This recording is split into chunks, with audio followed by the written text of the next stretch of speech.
Welcome to Booked, the bookstore education podcast brought to you by the American Booksellers Association.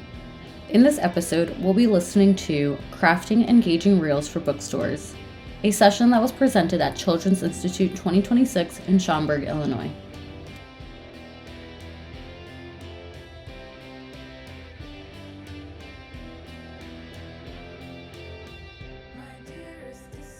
All right, so it's 12:30, so we're just going to get started. People might still kind of join us as we go, but we want to stick to time, so we'll get started.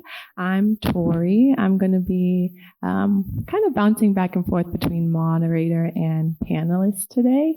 But before we get started, there are a couple things that we want to go over. So welcome, everyone. This is our Crafting Engaging Reels and TikTok for Bookstores. We do have some housekeeping. So we have a little slide here. I guess maybe we don't have that slide there. But we have some housekeeping. So there is a room minder in our room today. Yeah, Emma's waving back there. So if you have any questions, she will come over and bring the microphone for you.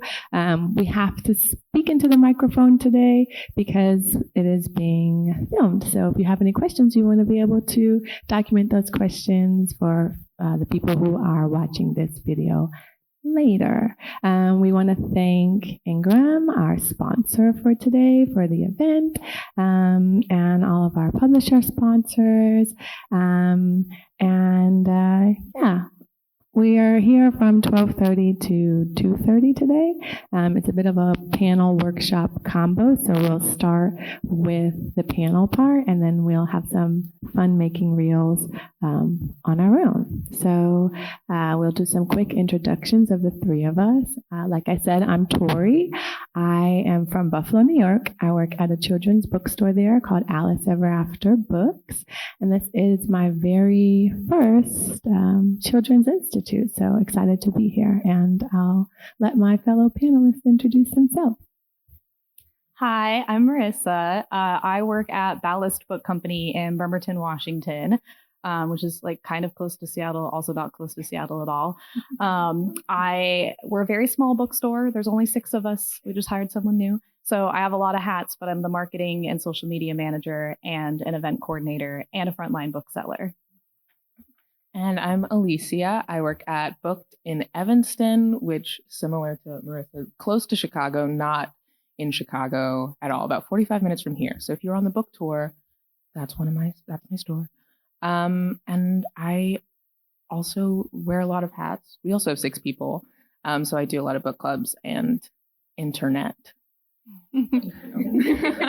Yeah, that makes sense. I think we all wear a lot of hats, and I'm sure everyone sitting in the room wears a lot of hats, which is probably why you're in the room with us today.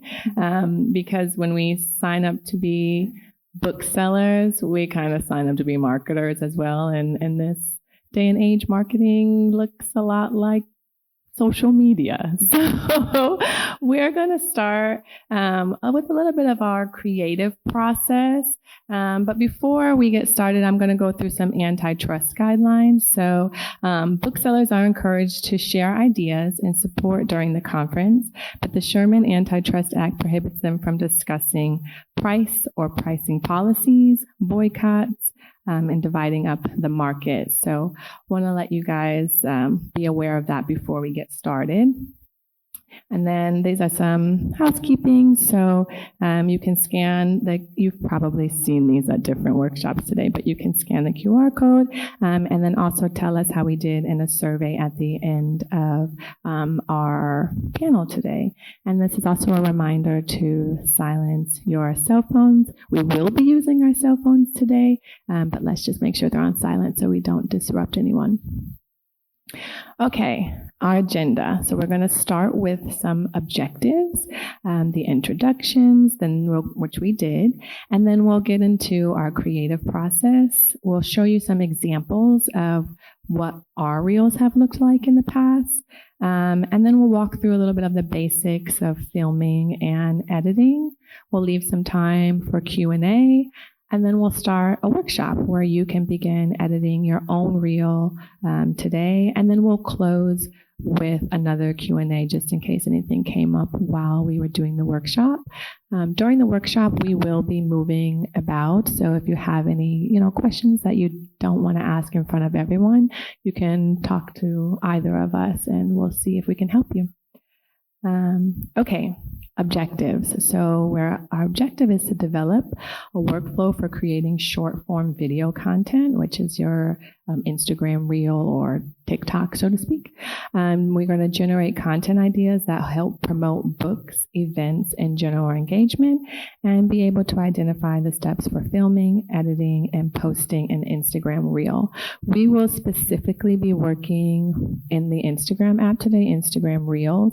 But if you are like a TikToker or have a different agenda for what you're creating, the apps are pretty similar. And we also can talk to you individually about how you can create offline. If you're like, well, I'm not feeling Instagram today, we'll help. Okay, we did our introduction, so let's get into the creative process. Okay, so number one, I'm doing a lot of talking. I promise I'm going to pass it on. I just have to get through the guidelines. But the creative process. So let's begin with what is your why and the importance of short form video content. So if you ladies want to talk a little bit about how important short form content has been for your bookstores, I guess we can start there.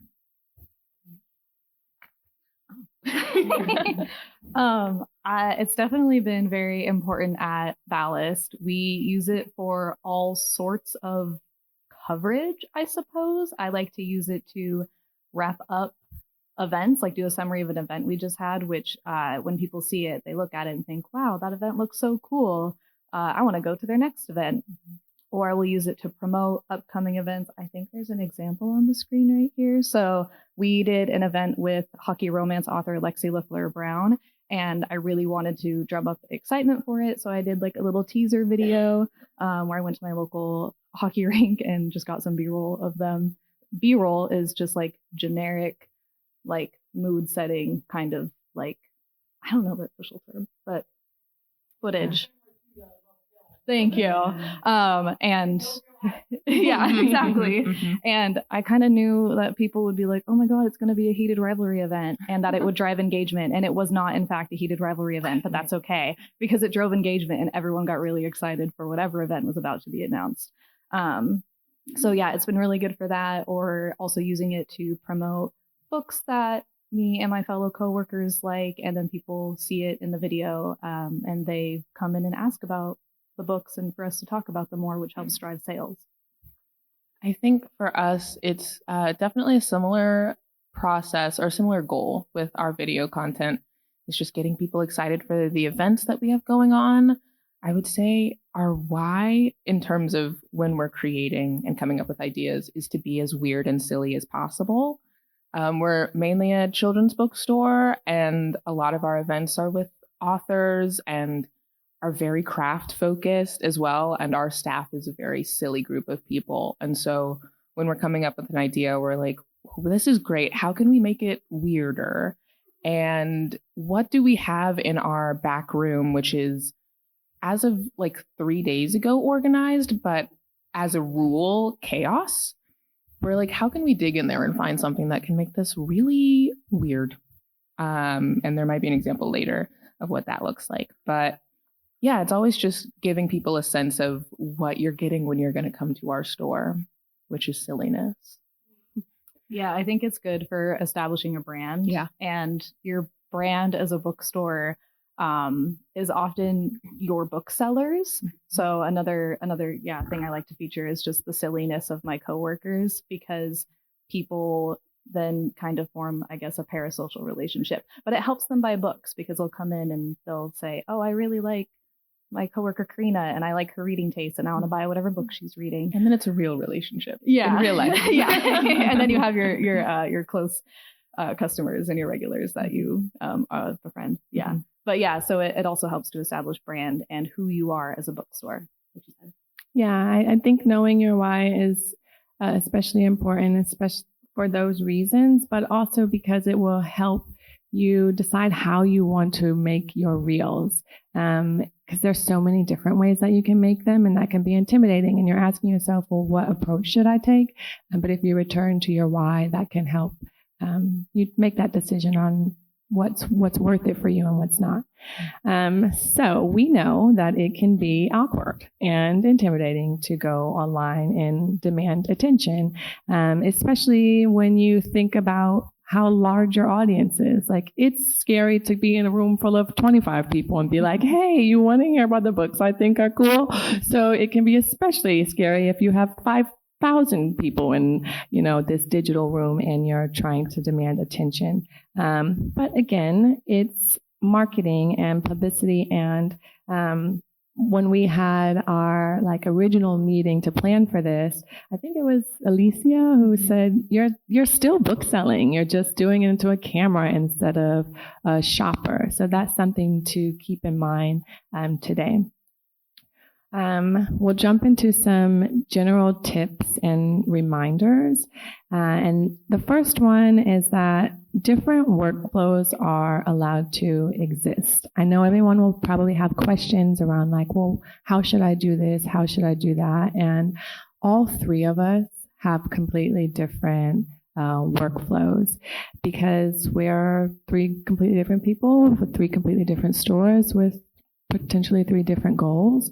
I am a writer first, so I tend to think through my writing process, and Reels is not that different. It's you can tell a story with a letter, but you can also tell a story with bullet points. So keep that in mind when you're preparing for your reel.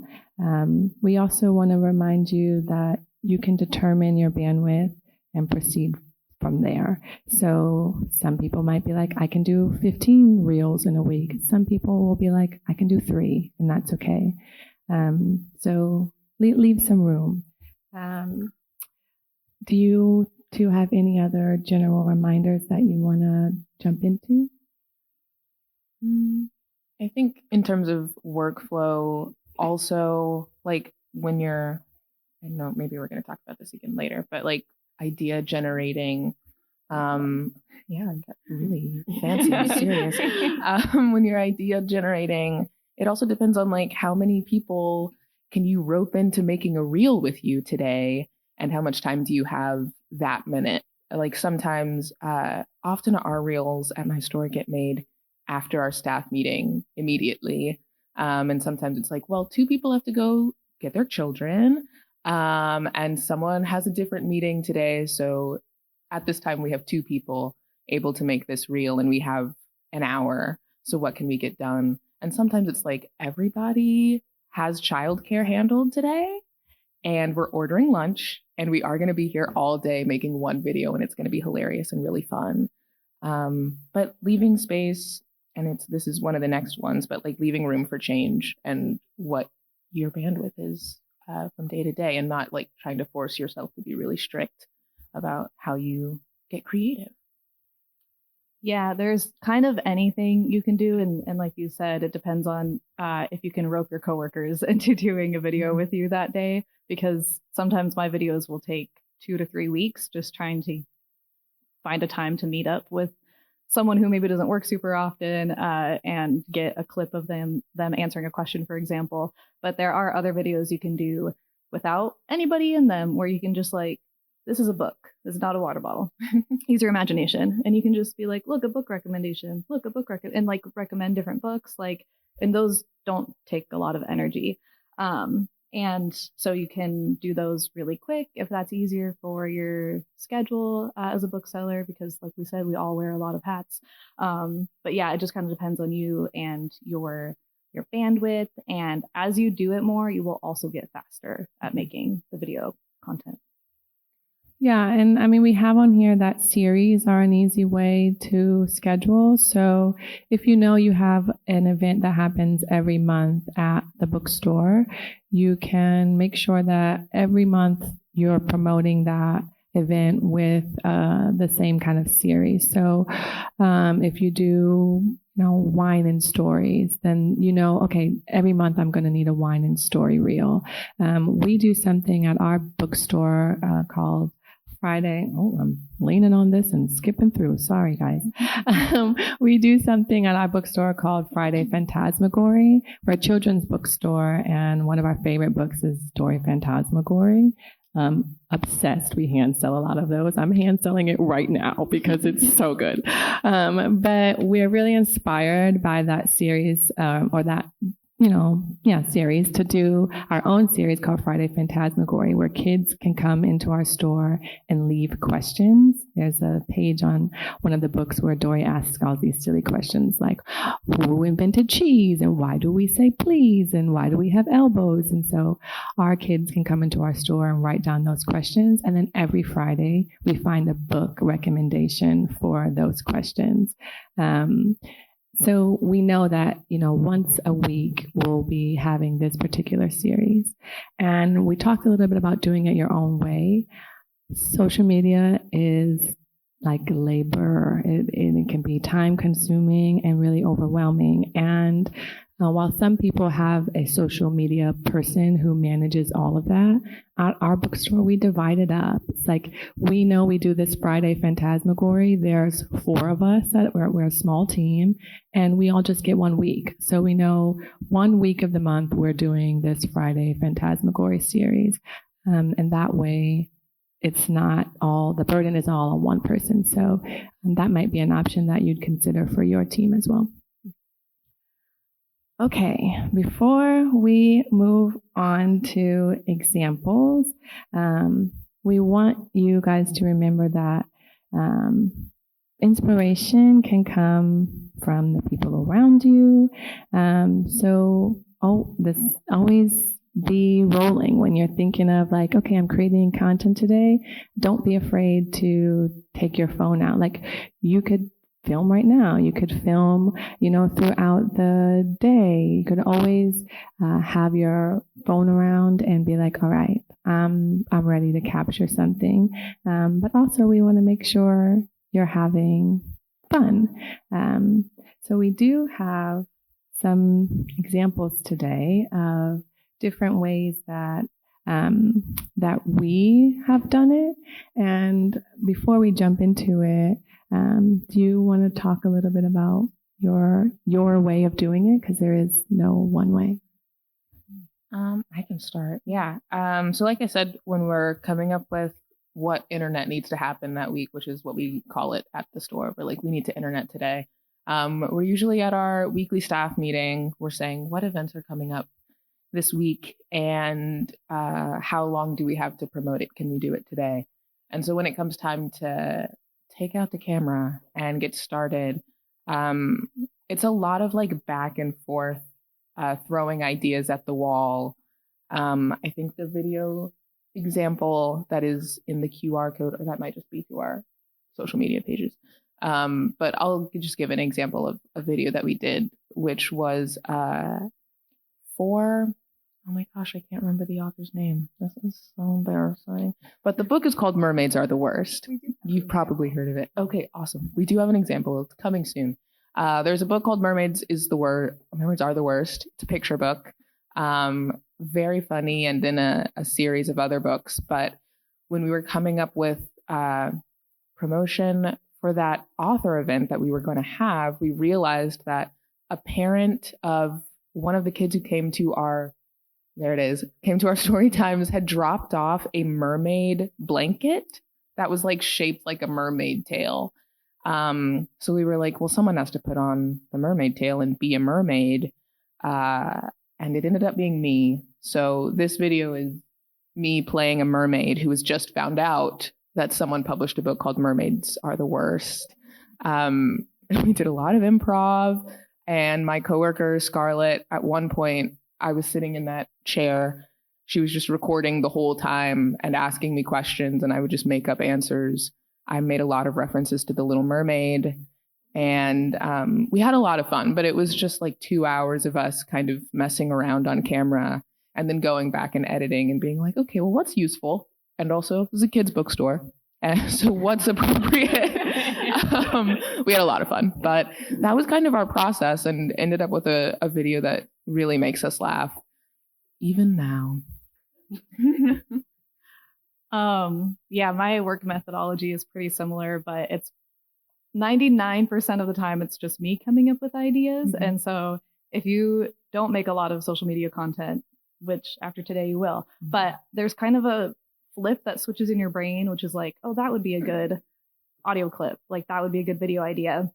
So there's, I don't think we're watching it today, but there's one example, which is where for our midnight release party for the new Dungeon Crawler Carl book, I was asking my coworker, what level of the dungeon would you get to? And it just clicked in my brain. I said, that would be a good question for our attendees tonight. And then it's just a matter of going around and like asking everyone and feeling brave enough to do that. There was a cat in attendance, so I started with that one. This one, this actual example, is where I asked my coworkers, what job would you have if you knew how to read? Which is not an original thought, because I don't know if anyone has seen the videos where people go up to athletes, usually men, and say, what sport would you play if you were athletic? So I basically riffed off that idea, which is all that social media is pretty much, is riffing off of other people's ideas and establishing it into your own brand and your own product.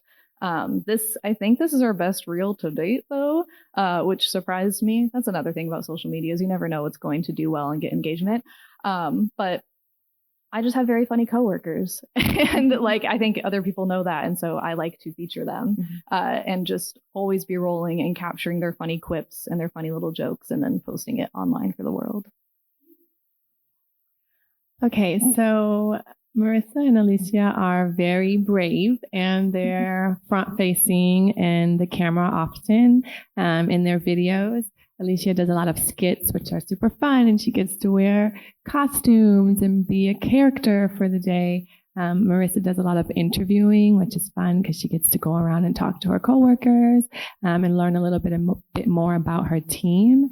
But I know that sometimes it is scary to film yourself, and we might want to just film our store or film the environment without having to be kind of the main character of that. So what I'm going to show is an example that we've done at our bookstore. We have a barter for a bookshelf where kids can come in.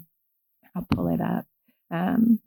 Kids can come in and exchange tasks for a free book. So the tasks range, they can do a little dance, they can tell us a joke, they can read a page out of the book, they can sweep the shop, and in exchange they get this free book. But it's all voiceover what I do. So I film, the kids while they're doing their little tasks, and then I explain what's happening in a voiceover. And so I don't have to do that scary thing of sitting and talking to a camera.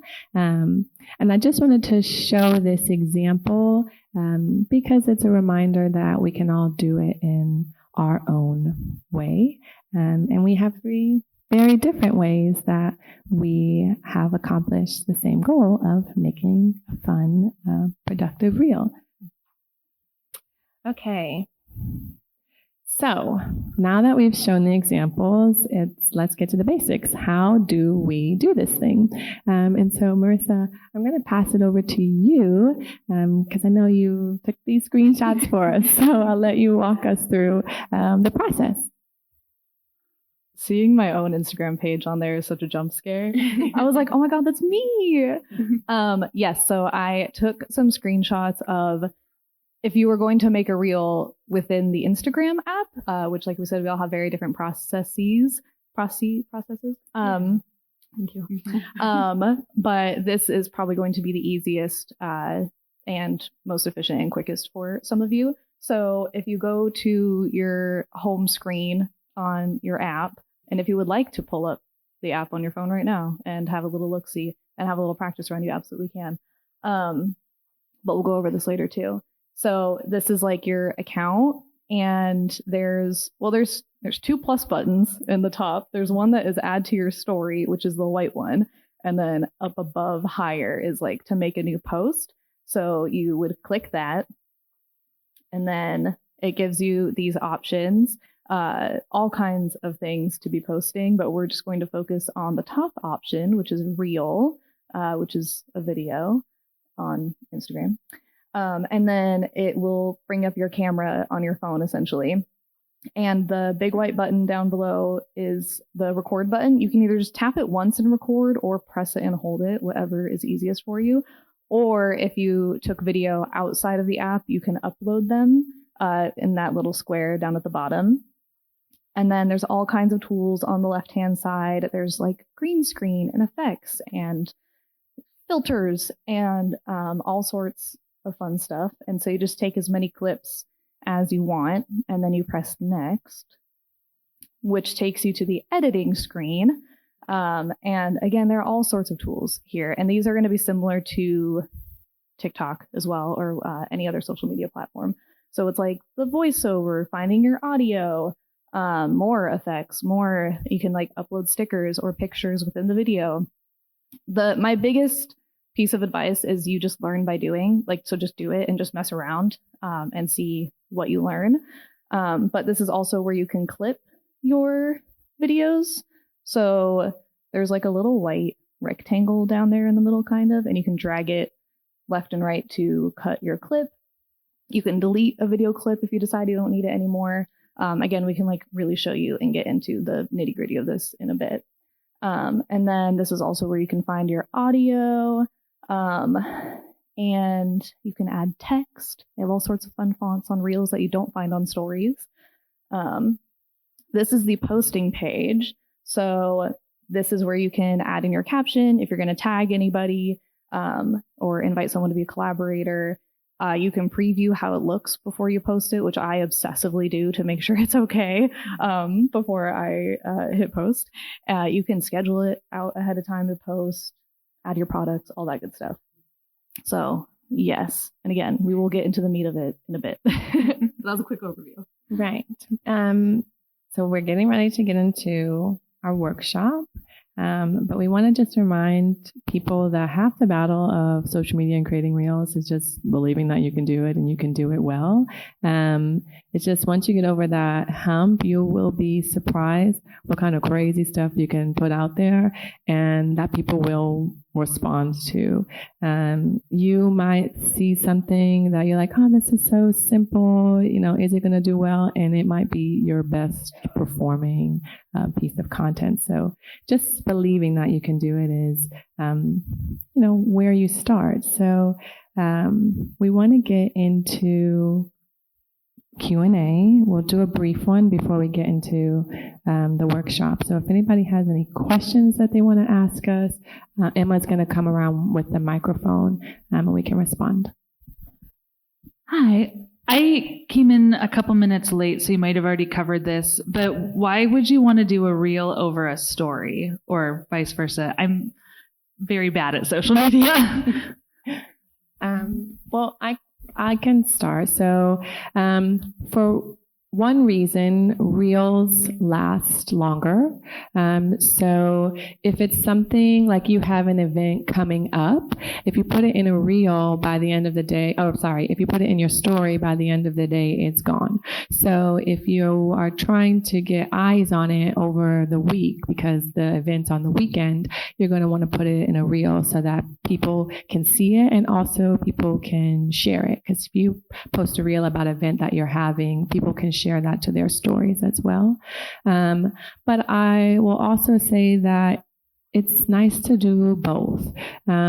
Stories are like quick reminders and a way for people to engage with you kind of directly. Because if you put something in your story, someone can send a message directly about that thing. So if you say, oh, we have this, mermaids are the worst event coming up, someone can directly message you from that story and say, well, there'll be real mermaids there, versus like on the reel, they'd have to leave it in a comment section. So that's my thought. Do you have anything else to add? Yeah, basically a reel is a post, so it will live on your profile forever until you delete it. And then the story is 24 hours. And something I like to do is make a post and then just kind of reshare it to the story as that reminder. Mm-hmm. Yeah. Ditto. Sorry, I don't normally add anything as the reminder, but when I was helping put together this presentation, one of the things that I really liked that I saw as an example from Marissa's store, which is in Washington State, someone commented all the way from Florida, which if you're not familiar with geography, that is the opposite end of the country. And they noticed in the reel versus a post, like a standalone photo, I think it was a hat or a pin. And they actually wanted to purchase it all the way from Florida. And so I just think with engagement, I thought that was very interesting as well. But yeah, just wanted to add that. Wow. Hi, I'm Jonathan from Drugstory Hour. So not a bookstore, but we do have a large social media presence on TikTok and Instagram. Pretty large and like an organic following. My question is, what are y'all's numbers? And do you have a TikTok and Instagram? And do you post the same things on both those accounts? And what is better for each platform? Because I edit all my stuff in TikTok, I post it, and then I just download the video and put it straight to Instagram. And that's my thing, but I don't know if there's a better practice to that. My thing about TikTok is that algorithm is so fickle. It changes constantly. So that's an app where I'm like, you can really do whatever you want, I feel, because the demographics of TikTok are so wide that the people who are interested in your stuff will find you because of how the internet science works. As far as what to post where, I think reusing the same content on both platforms is a great use of your energy. Like, if you have it, you might as well post it. It might not do well, but there's a chance that it'll do great. So why not post it? I think sometimes when you're on both platforms, depending on, I guess, your like the brand, sometimes people use Instagram like slightly more professional, like polished vibes, and TikTok is a little more casual. But also it really just depends on what you want to put forth for people. I think Instagram is also a great place because you have like your feed that people are more often going to an Instagram profile and being like, what is this person all about? Or what is this brand all about? It's a little easier to navigate than TikTok. So I'd say test a lot of stuff. We do have a TikTok. We didn't use it for a while because we all got really busy, but now we have teen interns who are very passionate about us getting back on TikTok. So they're in charge of that, and we'll see how that goes. Yeah, I used to do that exact way of posting. We don't post on TikTok anymore, though. I deleted it after it got sold to certain people in January. It was a very long, hard conversation I had with our owner and a difficult decision, but it was a very easy user interface. So that I used to just edit on there for sure. And then I would share it over to Instagram as well. And they are slightly different platforms, like you said. Like, I would always be a bit more tongue-in-cheek on TikTok and a little bit more wild. And Instagram, I'm kind of moving toward that. Anyway, but yes, definitely reuse your content. It'll often do well. If it does well on one platform, it will probably do well on another. And it is just about getting eyes on your content and your brand and your store. But yes, the TikTok algorithm can be weird. Mm-hmm. And sometimes it'll be someone from, I don't know, Georgia, like it will go so far and wide. And then, because doesn't that happen to you when you're like, oh my gosh, this cafe looks so cute, I want to go here. And then you can't because it's so far away. Mm-hmm. I kind of prefer Instagram because it's a little bit more localized. Yes, I'm done. Thank you. Sorry, I'm a yapper. You guys. I'm sorry. Yeah, I mean, I would just echo the same of posting to both doesn't do harm. But we also primarily post on Instagram. and Facebooks, sorry, but, Facebook gets neglected, but we're a children's bookstore. We got a lot of grandmas, a lot of moms. So Facebook works for us. It really does depend on your audience and your goal. So I think our social media platform, it's not massive. We have about 6,500 followers, but we get constant community engagement, even in real life. This is going to sound silly, but we have this award series in Buffalo. It's called Best of Western New York. And there was an award for local style icon, and my bookstore nominated me and I won. And even though it's purely the people from our little community who voted for us, and I'll be at the farmer's market and people will be like, oh my God, you're Tori from Alice Ever After Books. So no, we don't have 500,000 followers on Instagram, but we have an engaged community that we know how to reach.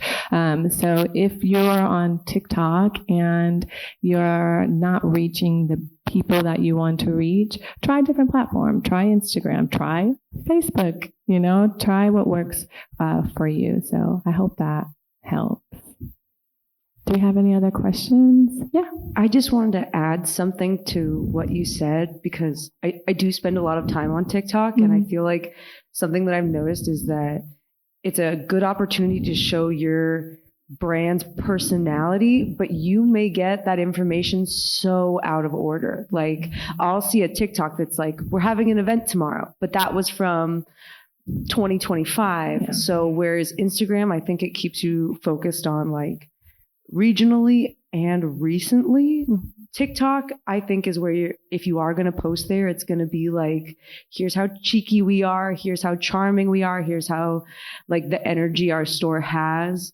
But you will get that information in the most random order from all over the country. You could just say Hunger Games into your phone and it's going to show you an event that's happening across the country. But I think it's a good place to show personality, but I just wanted to raise attention to the videos are in all sorts of orders.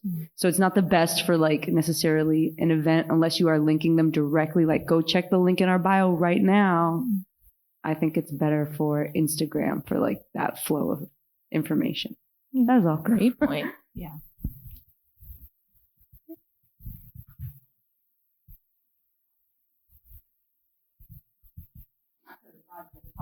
I can hear you. So TikTok here, there's a ton of videos and lives and all kind of stuff that people come influence, that they've done videos of our store. And so I don't do TikTok at all. And people come in and say, I've just seen you on TikTok. But I just started looking at some of that content, and should we move some of that over to our, I guess, grid or page or whatever? Or how does that actually work when people outside of you are doing a lot of your content that you want to share, maybe on Instagram, where my activity is mostly on Instagram, not TikTok, but a lot of people come in off of TikTok. It's the weirdest thing. I think if you want to reshare anything that someone's made about your store, TikTok has a share feature that you would need to download TikTok, but you could share it to Instagram. It doesn't sit on your main page, so it's right. You would only be able to share it to your story. I think if you wanted to take a video that someone made of your store on TikTok, I would ask their permission to post it in feed on your Instagram. Okay. Just because it's content that they created.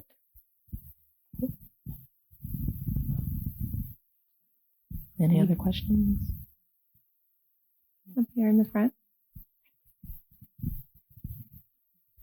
Hi, thanks. I have on Instagram, so I just saw a feature that you could add a product. Do you know how to do that? Can you show us that today? So we don't have any example on the screen, but when we do the workshops and we're working individually, we can stop by and help you out. Because my store is built on Shopify. So I put I got that far, and then I deleted it because I was like, oh shit, like, am I gonna get a book order? Like, where is the book order go? You know? So I wasn't, so yeah, if you could tell me that. And then the other question I had, so somebody told me that when you do a post on Instagram, it's only gonna show with your people. But if you do a reel, it goes everywhere. And that's why sometimes you'll get a reel and you're like, I'm not even connected to that person. Do you know if that's true? So it is and it isn't. Not to be like a riddler right now, but Instagram is attempting to be TikTok. So that's why they keep pushing reels and sounds a lot, because they want to essentially monopolize short form video content. So when they're prioritizing reels, so when you post a reel, their algorithm will push it further out to people. But I can also think of lots of other, I guess, still posts and photos that I have had to go out to the explore page, usually like a book recommendation post, because I like to do niche book recommendations, which was not a video at all. So I think it's just kind of what people engage with, and if you make engaging content, which again, you never really know if it's going to be engaging or not, but there is truth to Instagram is pushing reels right now because they want to be TikTok and they want to be a short form video content app. So yes and no. You can also look at your Instagram does a pretty good job of giving you metrics on the things that you've posted, and it'll show you who's looking at your content that follows you and how many people are looking at your content, or the percentage of people looking at your content who don't follow you. So that's a good way to get an idea of like what your discovery looks like.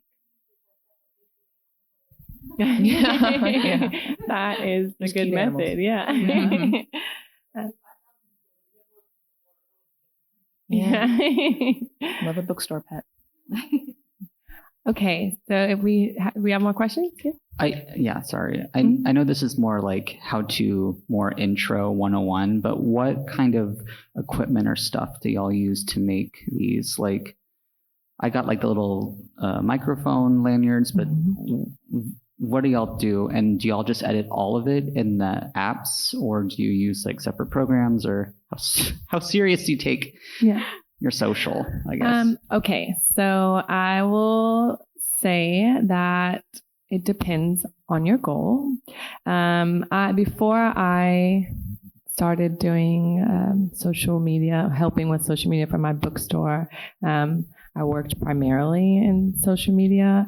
I used to live in New York, and I did a lot of like fun influencer stuff. And then I was like, this is really isolating. I miss being in community with people, and there's no like better place to do that than a bookstore.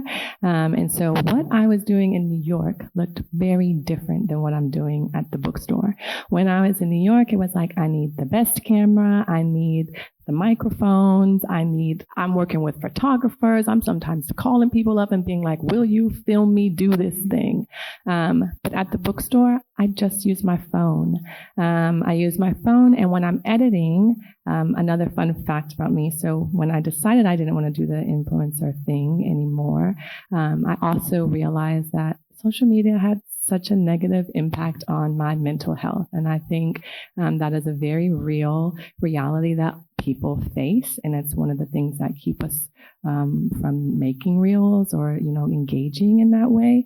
And so when I started at the bookstore and I was talking to our owner, I said, hey, I do have this skill, but I don't want to be on Instagram all the time. And so what I do is I edit outside of Instagram. I use a program called CapCut, and it allows me to still do the thing that I think is fun, which is like taking the video, editing the video, creating a story, but I don't actually have to engage with the platform.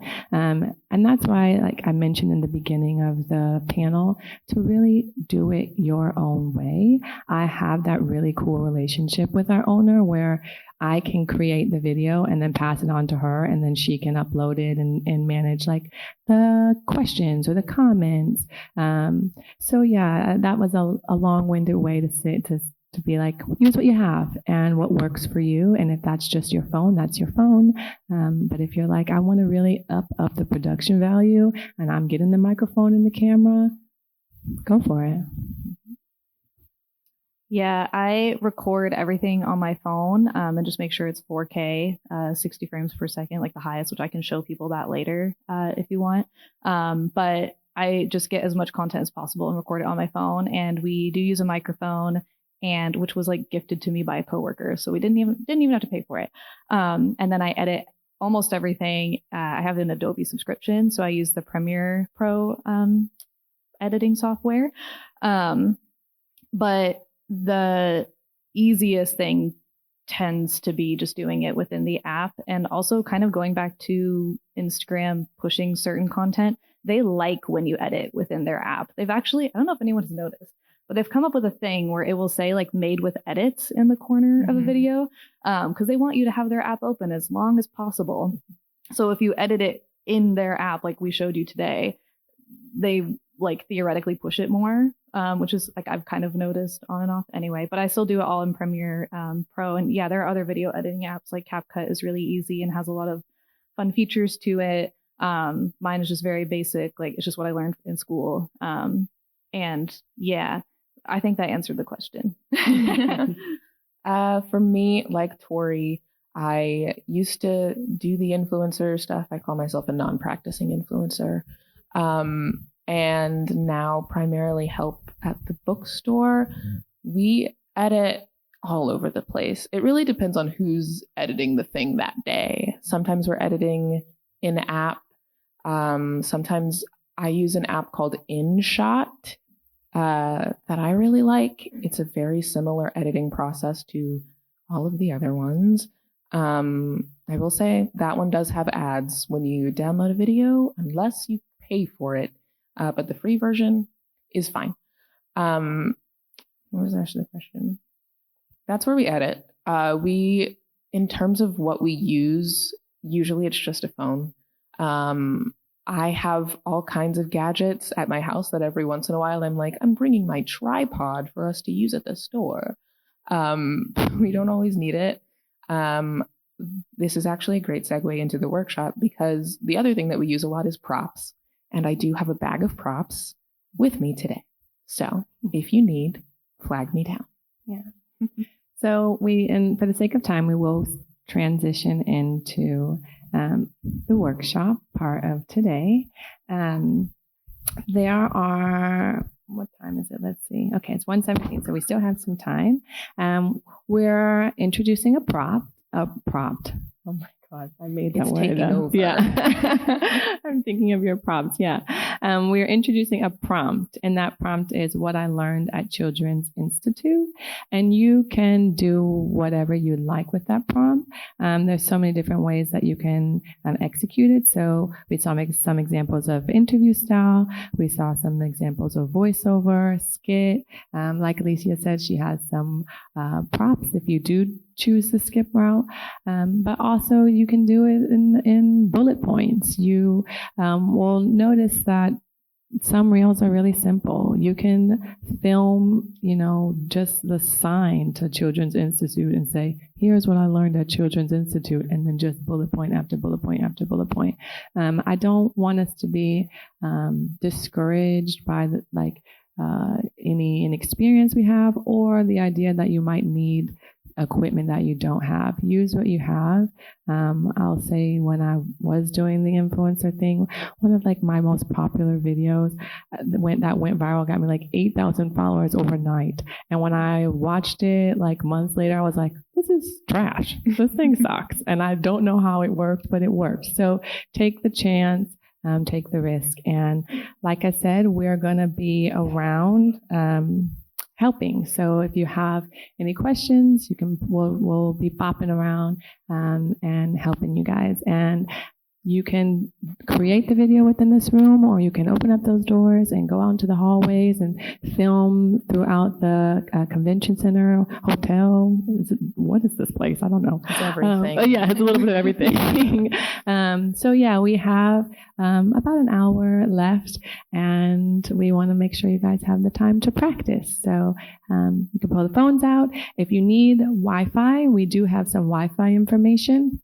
The network is a Renaissance Conference, and the access code is Westchester. I have this slip of paper up here if you forget it and you need a reminder. But otherwise, let's get into the workshop part. Ooh. Thank you. Can you talk about how you changed the setting to 4K?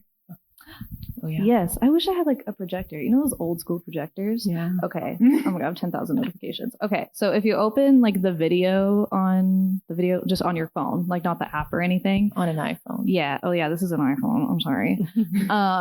In the top left corner, if you tap it, it will have resolution and frame rate. And I always change the resolution to 4K and the frame rate to 60 frames per second. The average is just HD and 30. And basically the more frames you have per second, the smoother it looks. So I think it adds an air of professionalism to my videos, as professional as they are. And then also really quick, which I can show you guys this in person, but when you're uploading, oh my gosh, we have like 6 new followers. Was that you guys? Whoa, it's already working. When you upload a reel, I'm trying to it's going to make me go through the whole process. But if you go to the settings of it, make sure you choose upload at highest quality, which you don't have to. You don't have to do any of this if you don't want, but it just adds, again, a sense of like clean. It makes it clean and crisp and more inviting to watch, I feel like. Was that clear? Did that make sense? Okay. I'll also if you say, if you have more questions, we'll be here. I'll also say with 4K or like the higher resolution stuff, it takes up more space on your phone. So if you're like me and you have 10,000 photos at any given time and you delete nothing ever, and you're constantly getting that notification that you need to buy more storage and you just hit okay and then you don't, just be aware of how long you're filming stuff. And once you're done with it, like delete it and then delete it from your recently deleted so it's gone forever. Yeah. The recently deleted is tricky. They always get you think it's gone. That's how they really get gone. Okay. This is also a great time to, like, if you're nervous about being on camera, practice filming yourself or like find a buddy and you can film each other and just introduce yourself and what bookstore you're from. Make a friend. If you need a model, we're here. I'm volunteering. My fellow panelists, if you need to ask somebody for an interview. Happy to. Just make sure you get people's permission if they are on camera. And just a really quick random note, because there's so many children dancers in the area. If you go out and get the B-roll, nice tie back, just be careful not to get their faces in it. I mean, this goes for anybody, but is like especially important for minors. So just be aware of that if you go out and about and get some B-roll. But yeah, if you stay in this room, then that works. But permission is always important. Yeah. Big on consent. Yeah. And don't be embarrassed to film yourself. Like I'm going to do it right now. Wow. Check out the vlog after this goes up. All right. We're all going to bop around the room. So if you have any questions, just flag us. And yes, MIC. Yes, I have one last question. Yeah. One of the things when I shoot like a reel or like with me talking, my eyes are always over to the left. How do you know where to place your eyes without looking like you're talking to the sky and not to the person who's watching the reel? Yeah, if you're filming on like selfie mode on your phone, the camera's at the very top of your screen. There's like a tiny little, almost imperceivable dot. That's the camera that you should be looking at. A lot of times when I'm filming selfie style, I'll look at myself like I'm talking in the mirror. But when you watch that back, it looks like you're looking down because the camera is a little bit higher. So that's something. Great question. Yeah. Wow, we're workshopping. I was just going to recommend, I stepped out. We have a nice large empty space on this side, but since we are sharing the convention center / hotel, I think there's like a dance thing happening. It's a little loud, so it might be better to stay in here, but feel free, as Marissa said, to venture out. Bring a buddy with you or one of us. We're here to hype each other up. Yeah. All right. I'm going to put props on this table. Let's do it. Yeah. Yay. Hold the chair.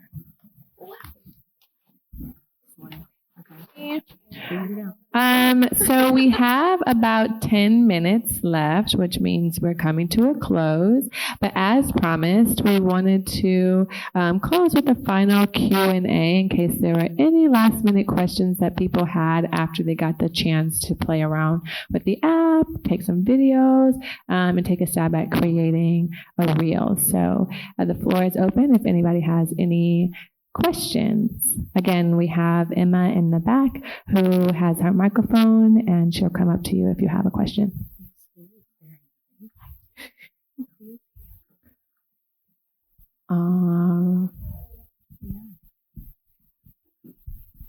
My question is technical, and I still can't figure it out. But so if you have parts of your video, like where I was panning on the wall, but then it goes to something more interesting, can you insert a photo just over that part of the video?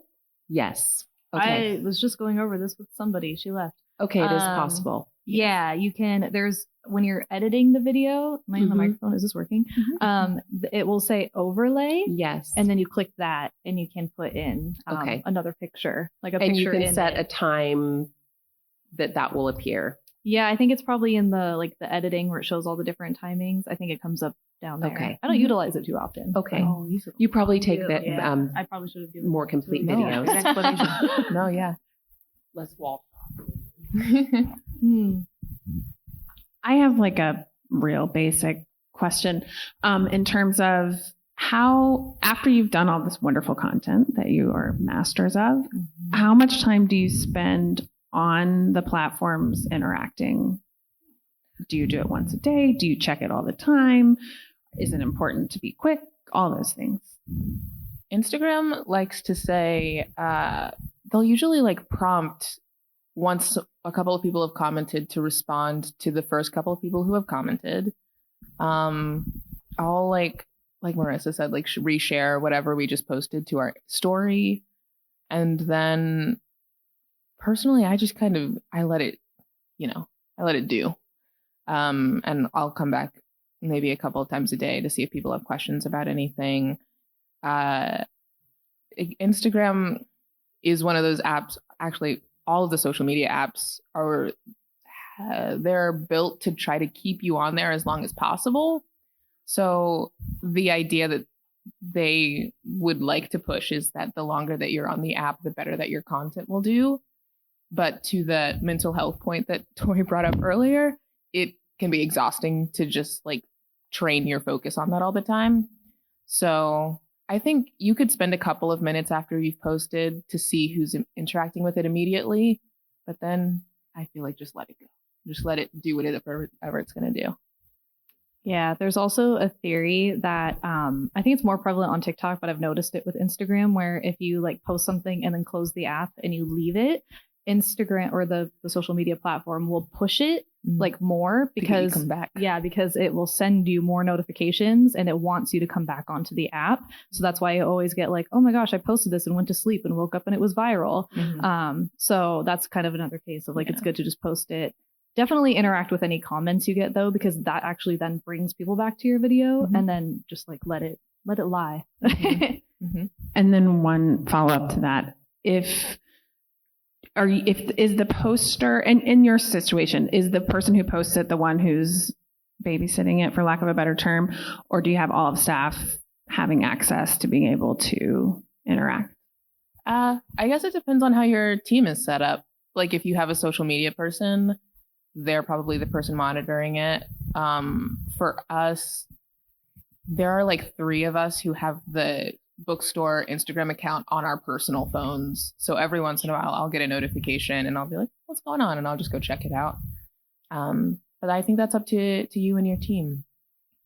Yeah. I think it's all up to you. I know we're going to reiterate this over and over, but it is because these apps are designed to keep us on. And if you're doing this, you have a goal, and whatever process you have that you can maintain, because it's easy to get burnt out with social media. So if you're I don't want to be on this app for an hour after I posted, trying to respond to comments, then don't. But also we have 5 minutes left, so I want to give us a quick time check just in case we have any other questions or final comments.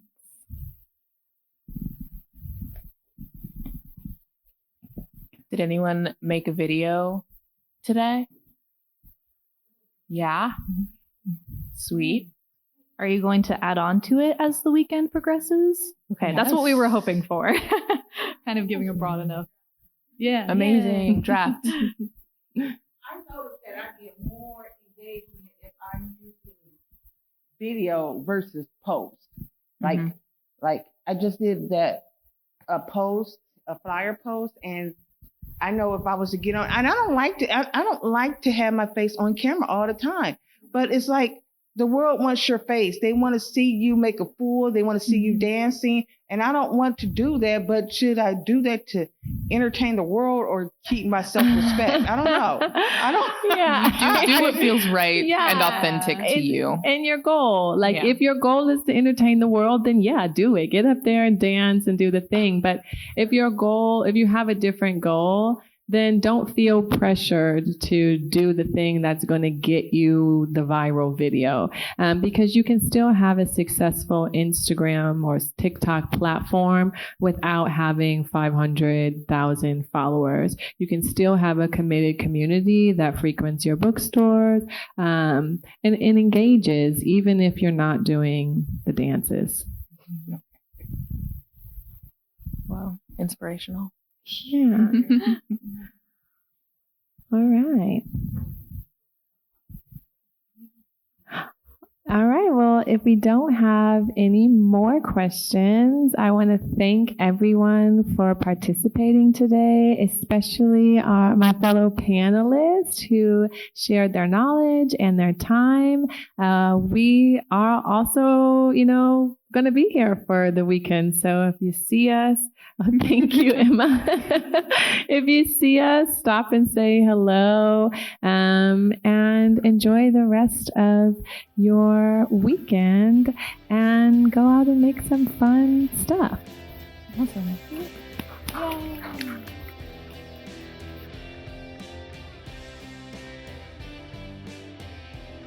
Thank you for listening to Booked, the bookstore education podcast brought to you by the American Booksellers Association. Don't forget to subscribe to the show on your favorite podcast app. Additional educational resources can always be found on the ABA site at www.bookweb.org. Happy reading!